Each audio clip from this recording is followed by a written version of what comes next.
Well, we are live, and it Are looks we like we might be live on technically Facebook too. live or live everywhere or? I think we are actually live everywhere. Okay, fantastic. Wow, that never usually happens. So there we go. We're off to a good start already. Yes, I'm just trying to bring it up on my phone to see. Okay. Oh yeah, because you have to see the comments, right? Yes. Okay, we're good. And I Okay. can see them. Woohoo! So here we go. Welcome, welcome. Very excited. So we just wanted to jump on here. It's Friday. We're entering into Shabbat.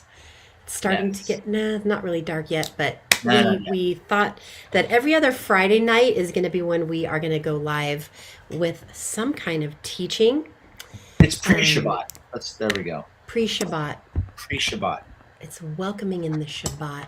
If you're on, send us a little note in the comments so we can say hello. Hi, Pat. So good to Hey, Pat. see you. Yes. So, yeah, we have this on our hearts to talk about tonight. Thresholds, because it feels like we are on one, in one. Yes, that is for sure. Yes, we're in a threshold, and everybody is in a threshold moving into a new year. And so we're going to talk a little bit about thresholds tonight, and why they matter. They actually matter quite a bit.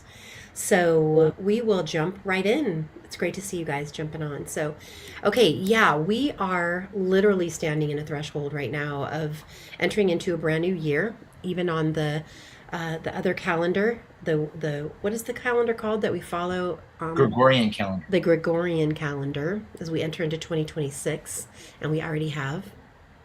And it's important. I This is such a huge topic, and we just felt like we really wanted to dig into this because thresholds really matter. They're huge.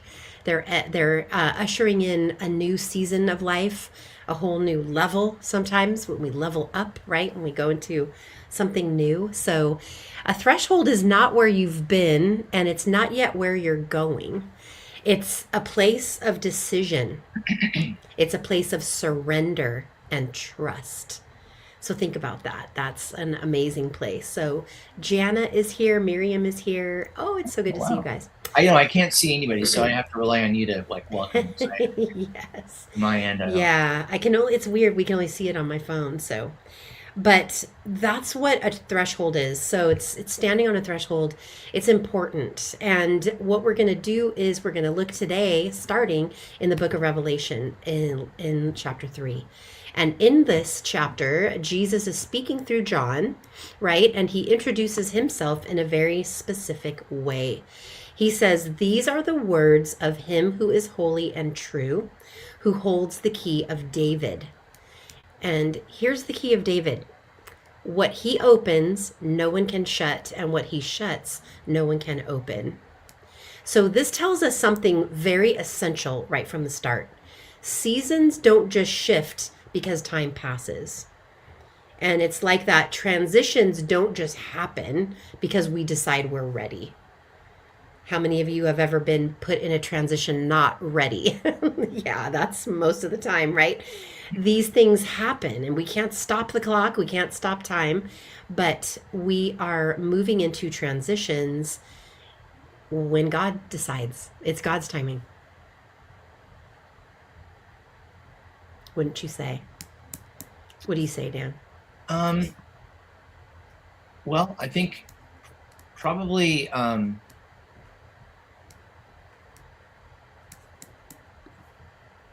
guess we see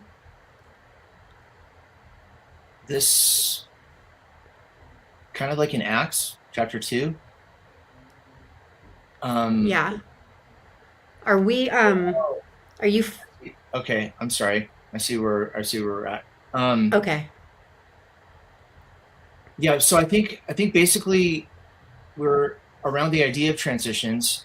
Transitions imply movement, and movement in life is connected to doors, and doors are controlled by keys.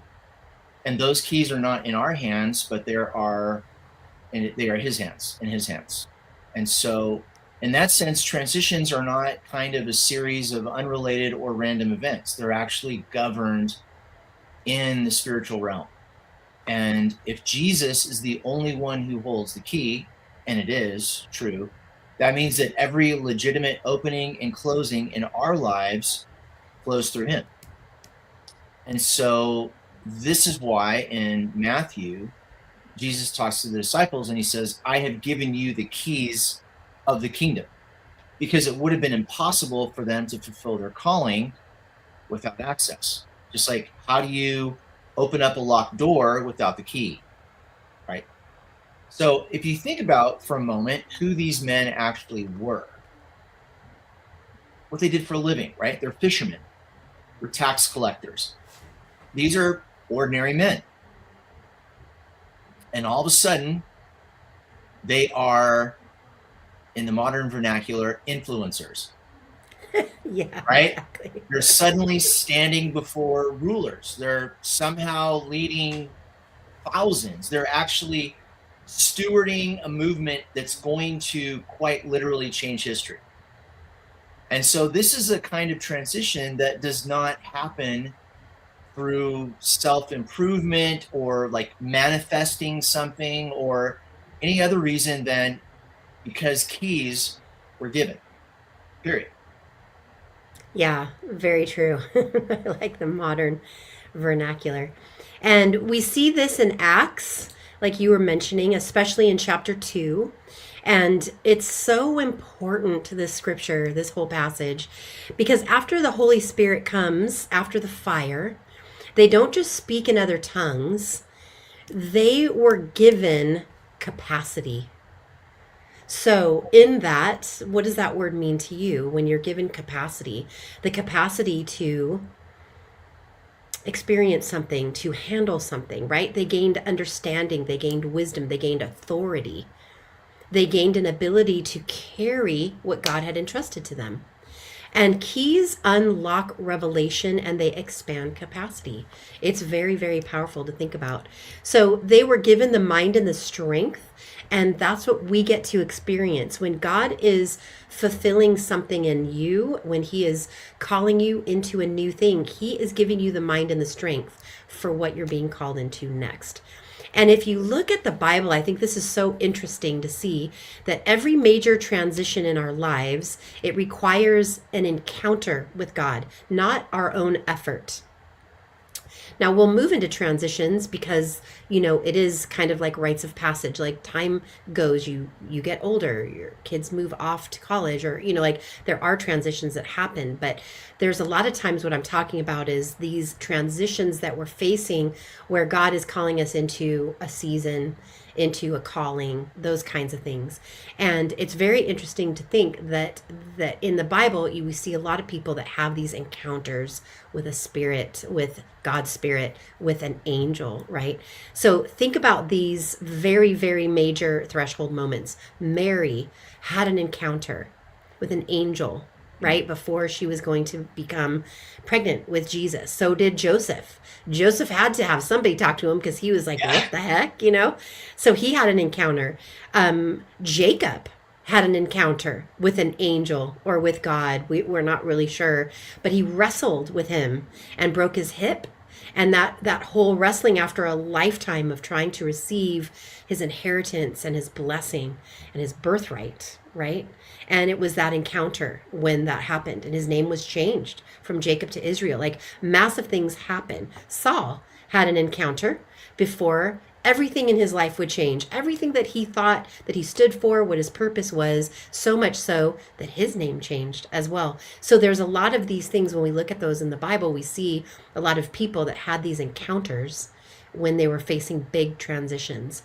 And so we're all in a season of transition by virtue of time on a calendar, but we have a question to ask you. What threshold are you personally standing on right now? That's our question. Yeah. Because if you think about it, back in Revelation chapter 3, Jesus says that he holds a key. And this particular key is called the key of David, which I'm going to guess, go out on a limb and say it's not accidental. David is really, if you think about it, the picture of a man who is fully surrendered to God's timing. He's anointed king, and then he waited. There was delays. There were caves. There was 13 years. It was 13 years from the time he was anointed as king by Samuel and actually took the throne of Israel. 13 years. And again, hey, in our human minds, if we were in David's situation, wouldn't we at least, at minimum, be tempted to suggest that God was holding out, that he's somehow withholding from us? Because I got this anointing, and now where's that? Where's the anointing? That was years ago, God. What's going on now? Right? But the reality is that God was preparing. David actually learned how to rule before he ever put one butt cheek on the throne. Right? Wow. And that matters. That matters a lot, because many of us are in seasons where we are learning or building or being formed or some other thing going on, when the bottom line is we'd rather just move on. Right? Transitions happen all the time. What makes them successful is whether or not we are aligned rather than given over to impatience. That's it. Yeah. That's it. I mean, even the transition itself isn't what matters. It's our response in it. Are we aligned with what God is doing, even if we don't know? Or are we impatient? I'm just going to say that alignment is a lot easier to emotionally experience and deal with than impatience is. So, anyways, this is something that I, over time, have come to believe very deeply, and that is simply this: every transition you will ever walk through has already been completed in God. Already done. In other words, we're not sitting around trying to somehow discern something that's completely uncertain. What we're doing is we are stepping into something that is already finished. And in and of itself, it's kind of a mind shift, and one that hopefully, prayerfully, gives you a feeling of confidence. Like, it isn't about, oh, we have to try to figure something out. It's more like we have to try to align ourselves with God's already finished work. That's our quest. That's what it looks like. It's not a matter of figuring stuff out. It's a matter of alignment. And, I'll be the first one to say, when things feel difficult, when maybe you only have partial clarity, it's hard. You're tired of, calculating and strategizing. I get it. It's hard. I can get caught up in the middle of that myself, and it's difficult. That's the human challenge, right? Because the invitation is to let go of, to release our human strength and begin absorbing and embracing the will of the Father. That's the invitation, right? So a powerful question to ask God when you are in a transition like this is, what have you already completed that I am now meant to activate in time? Because we're starting with the assumption that God has already completed this. And what we're really asking is, how do I align with whatever you have already completed in this moment? Yeah, that's a thinker. That's a thinker. That's a thinker. Yes, that is true. I love all the things you guys are saying. Monique is here. Suzanne is here. Gianna, the comments are blowing up. Monique and Gianna is being patient until her butt cheeks make it through the threshold. You guys are awesome. But yes, I think these are powerful things. What have you already completed that I'm now meant to activate in time? I mean, that's just one you want to write down and really ponder on. I put in a link in the chat to a guide that we created, and so that you guys could have it, but I don't know if it worked. So if anybody tried to click on that, let me know if that works. But otherwise, I will have it in there somehow after we're done. But I wanted to get it to you guys because we created a guide with some questions that you guys could look at. We're going to go over that at the end. But I was just curious if that worked. So we're here. This is the year 5786, and we're standing on this threshold. We're in it. It's known as the year of fire and truth. And when I heard that, I immediately thought Pentecost. Pentecost, right? That's really literally what that was. It was the moment when the Spirit came with fire. And the Spirit came not to replace the law, but to fill it with life. I love that so much. It came to bring the Spirit into it so that our relationship with God wasn't just rules. It wasn't just following law. It was about relationship.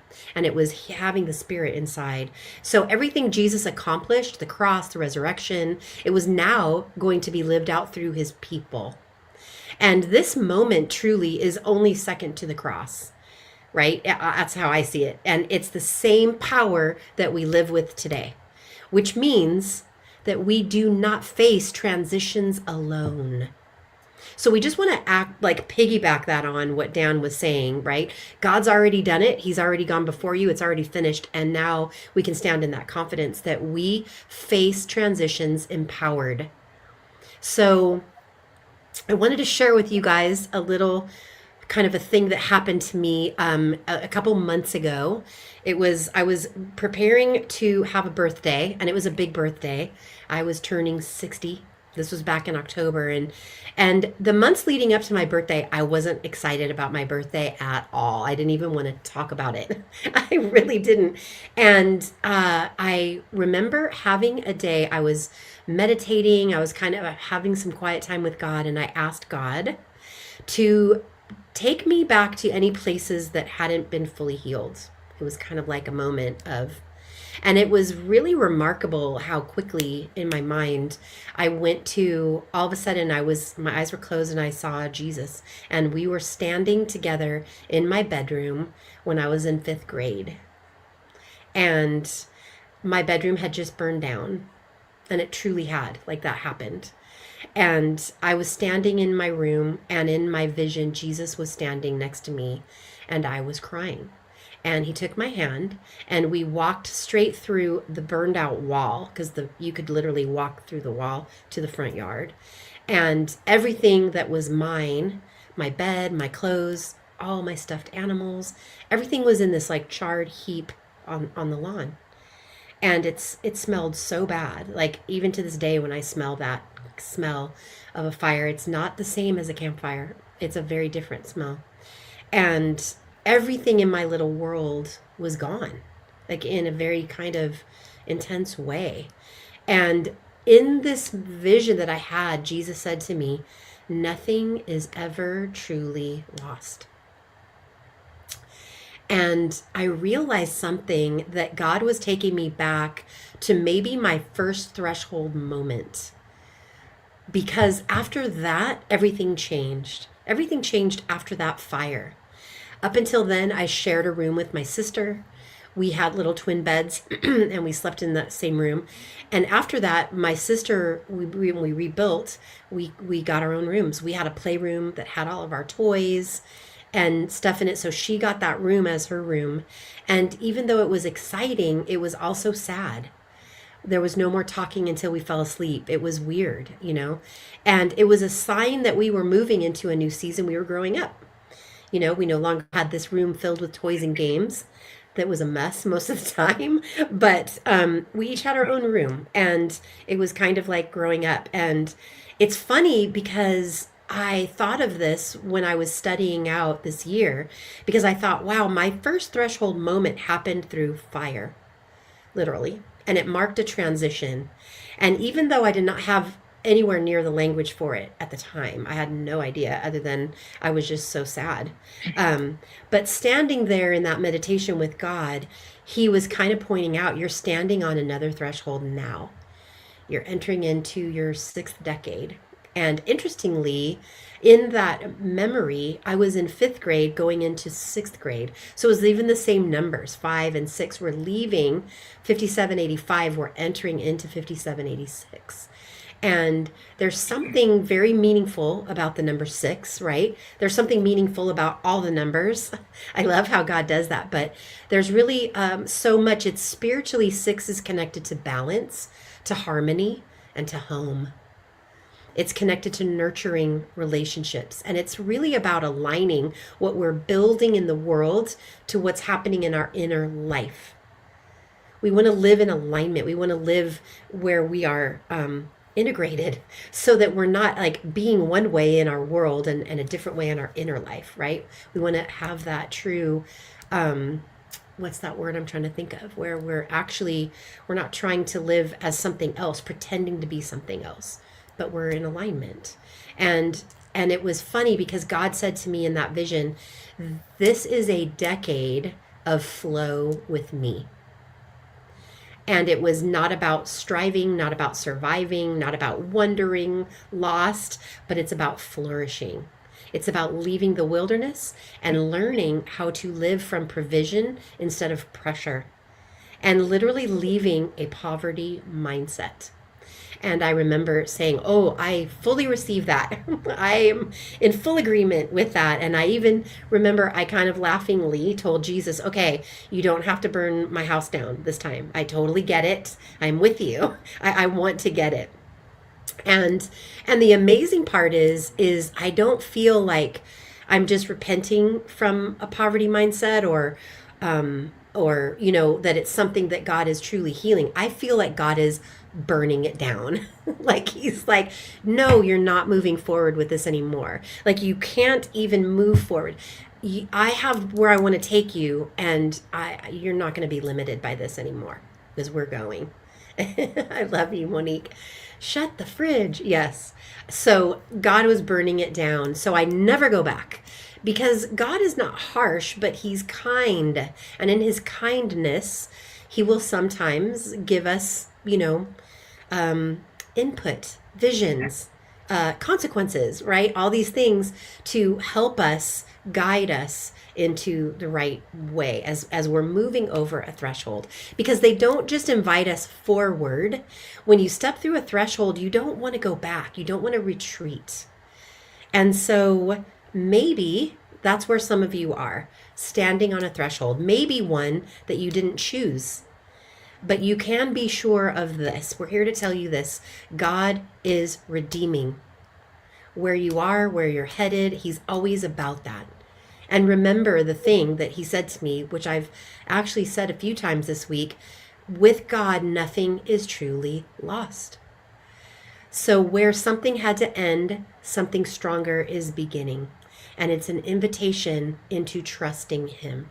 Remember, the Hebrew word faith, when you say it in Hebrew, it more aligns with trust, which I just love. So fear and trust, the two sides of the same coin. So remember that what Jesus is saying, what we want to remember, the key of David, which is whenever you see 444, it's the key of David. And he's saying, what I open, no one can shut. And he is the one who is standing with you now. He's holding a key, and nothing, not one thing, is ever truly lost. And I believe it was God's kindness to show me in that vision that thresholds are not endings. And there's sadness in that. I mean, we help people through grief and loss and transitions and processing the sadness. We don't want to walk through not aware or not thinking about what we're feeling, right? But they're invitations to move forward. And Jesus is the one who holds the key. He's with you, and he's not just standing on the other side waiting. He's literally standing with us. He is with you in everything. Yeah, I love that. I love that. And so we created a guide for you to just give you some questions to ponder. This is like we said at the beginning, we're all standing on a threshold, and transitions look different for all of us, but we're all going through them. And so this is a brand new season, and I think it's linked in the comments below, right? There's a downloadable PDF there, right? Yes, I don't know if it's open. Can anybody tell me? And Monique, that's a great question. What's on the other side of this threshold? That is for you alone to explore and to tell us. I'm trying Yeah, to see. we could tell you what it is, but we just don't want to. We just want to keep that Yeah. information all. Yeah, Uh, no, I'm kidding. We have no has idea. We know anybody there's a tried to threshold. open? Has anybody tried to open the PDF that I posted on here? I don't know if it works in comments. That's why I'm. Oh, that's But true. we will get it to you. If you are on here, Yeah, I can email it to you. But there's also got to be a way we can post it in here. But just in case, we're going to go over the questions that are in there. yeah. Maybe we can put it in the school group. That's a different group. Oh, never mind. Yeah, never mind. Yeah. All right. Okay. A lot going on. All right. Oh, okay, So, Gianna, thank you. The attachment is not a link. Okay, we'll figure out a way. But Dan's yeah. going to go over the questions right Yeah. now, so if anything resonates, but we'll get it Yeah. to you. So I'm just going to kind of go through this. This is more like me kind of walking you through a little bit so that you understand what's really what we're kind of really getting at. But yeah, this is something for you guys to do on your own. We're not going to kind of do that here. But the first part is to really name the threshold.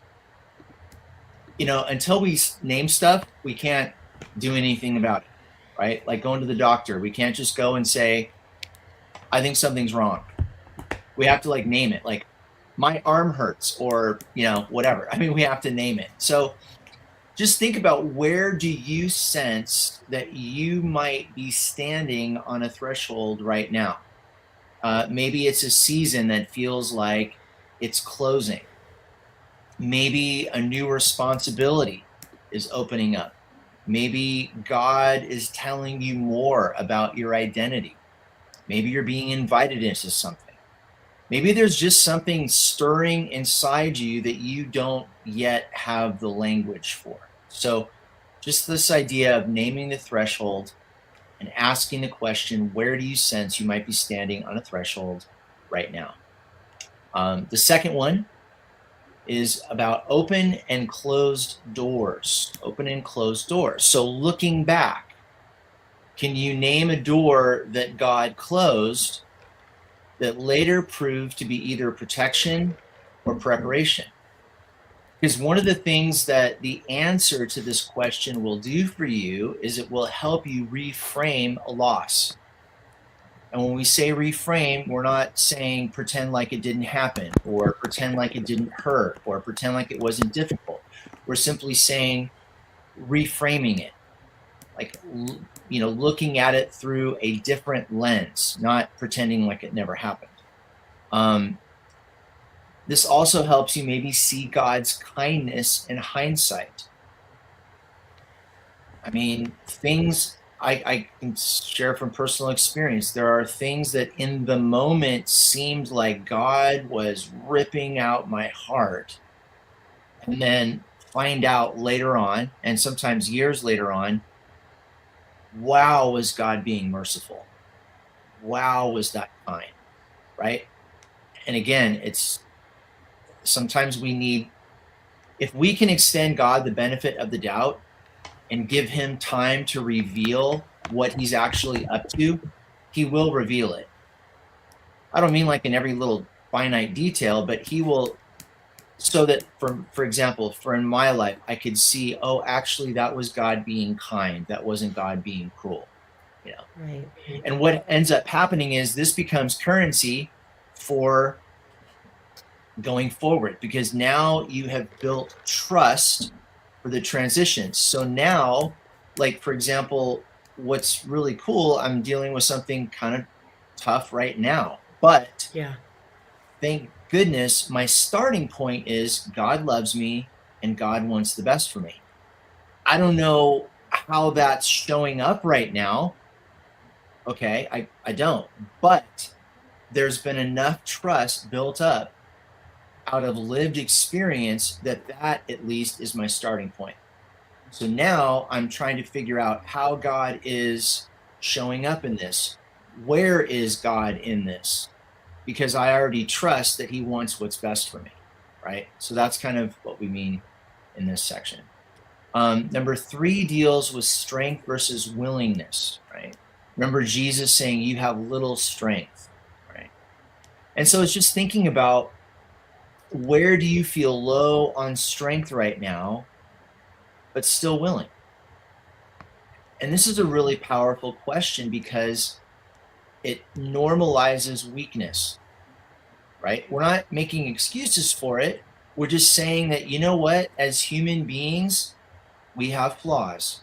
As human beings, we are not perfect. As human beings, we have wounds and weaknesses. We're naming them, we're owning them, we're acknowledging them, and bringing them to God. That's where the willingness comes in, right? Is we have the strength to see these things, name these things, and then we have the willingness to bring it to God.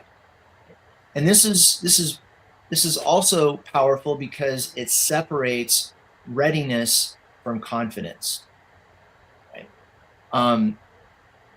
Those are two different things. Those are two different things. And then in the midst of that, it really creates safety for honesty, because we don't have to pose. We don't have to pretend to be something we're not. We're trying very, very hard to get away from the Instagram model of living, right? And get into what's really going on.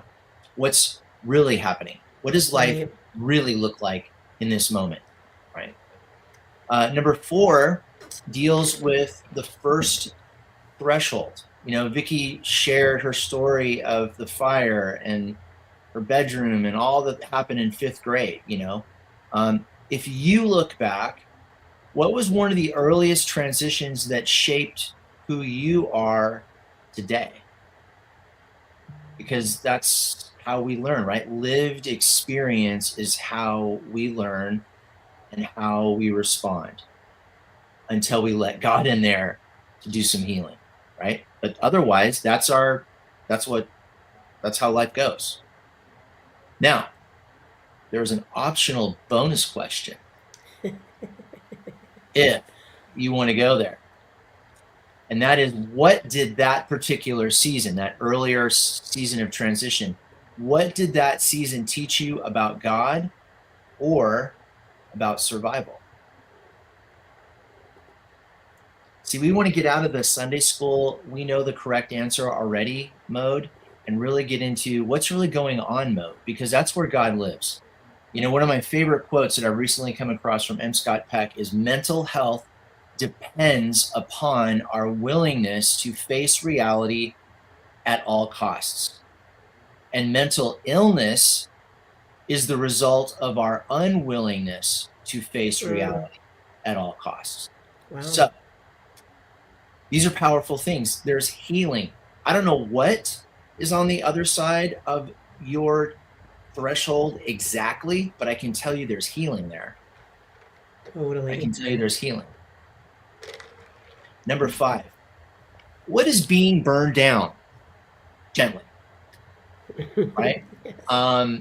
So you've named something important, but it's also good to remember that God isn't just correcting a mindset here. He's actually removing the option to return. Sure, you've heard that old story about the Spanish explorer Cortez, who they landed on the beach and he's getting ready to go, and then he burns the ships down. It's like, hey guys, there's no going back. There's only going forward, right? So sometimes it's just good to remember that God's working in very much the same way. He's not just correcting a mindset. He's also removing our option to return to that mindset because of the damage it does. So here's the question. Is there something God may be inviting you to release, so fully going back is no longer an option? So you're being invited into something to give to God in order that going back will no longer be an option for you, right? Now, this could be a mindset. This could be a role that you've been playing. This could be a way of striving for things. This could be a story that you have lived under the tyranny of, right? Listen, there is no pressure to name it perfectly. This is not class. This is not school. There's no test here. This is just simply trying to be honest, to, as I said earlier, face reality at all costs. Yeah, and if I could just jump in really Yeah. quick here, I love this, and I love that it's talking about um, that it might be a mindset. What is God inviting you to release so fully that going back is no longer an option? What if you look through a lens in life of, I'm always a victim, this never happens for me, like what I need is not going to be there, like if you're, and if you continue to look through that lens, that's what you experience. And so what is God calling you to change about that mindset so that you don't, when things happen, we at 12:30 on New Year's Eve, a half an hour into 2026, we were driving home and we hit a deer in Dan's car. And No, a deer yes, suicided itself into our car yeah, the deer jumped out like it was, out of we the couldn't, bushes, literally. and you could not see it till it was in front anyway. And he loves his truck, and thankfully we were in his truck, because I think it would have been a lot worse had we been in my car. But unfortunately we just got the news that the insurance company is doing a total loss, and so we're having to kind of deal with, okay, right off the bat, 2026, like what? And Yeah. it's been awesome to really wrestle in exactly this, like what we've been talking about, this preparing for tonight, and really wrestling with, okay, what is the messaging that I've believed in the past? And it's been very encouraging, because I have to say I'm super encouraged by where Dan is at and how he's responding to this, and through a new lens, because we're not going to go back to a lens of any kind of poverty, of any kind of victim, or any of those things. So I just wanted to say, I think a lot of times this is what we think, because what we think we create, and that's what we experience. So, what is God giving you to release so fully that going back is no longer an option? Write it down. What's coming up for you? Write it down. Yeah, that's a good one.